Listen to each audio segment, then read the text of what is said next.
जे भोले बाबा के मानत हो, जे शंकर भगवान के मानत हो, पूरा पूरा हाथ ऊपर उठाई। आज महिषासुर के मानत हो, अपन हाथ नीचे रखे, पूरा पूरा हाथ। जे शंकर भगवान के माने ला सजनवा हमरो के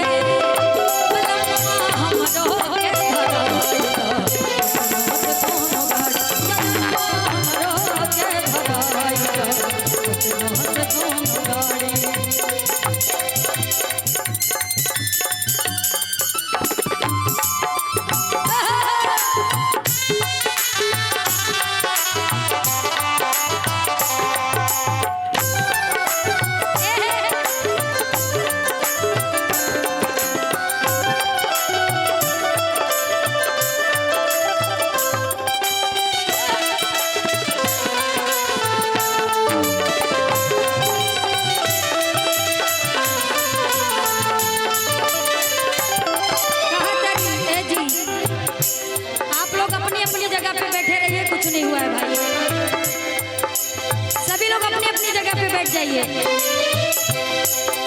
एक उठेगा फिर उसके बाद दूसरा उठेगा, फिर पता चलेगा 100 के 100 उठ गए, फिर प्रोग्राम हो जाएगा बंद। आप लोग बैठ जाइए अपनी अपनी जगह, सभी लोग। पिछला सावन बीत गइल नहीं जाए हमरा के,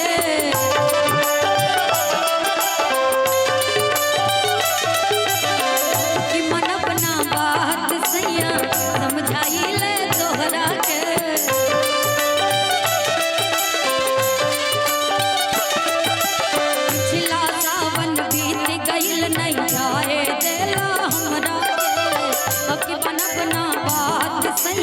समझाइले तोहरा के हमरा के भौजी जाते अदब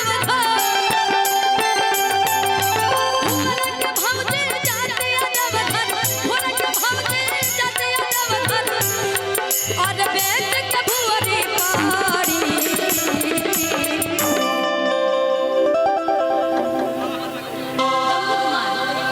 गोलू कुमार में घोना आपकी तरफ से मंगला के मौगी खातिर बड़ा प्यारा आशीर्वाद आइल बा।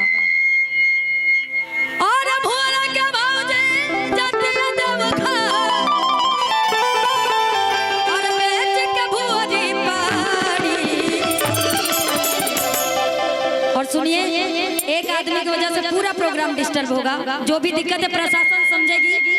आप लोग अपनी अपनी जगह बैठे रहिए भाई। और भुवरा के भौजी जाते अदब और सयाज बेच के भुवरी पारी। सजनवा सजनवा हमरो के बलवा हमरो के धराई,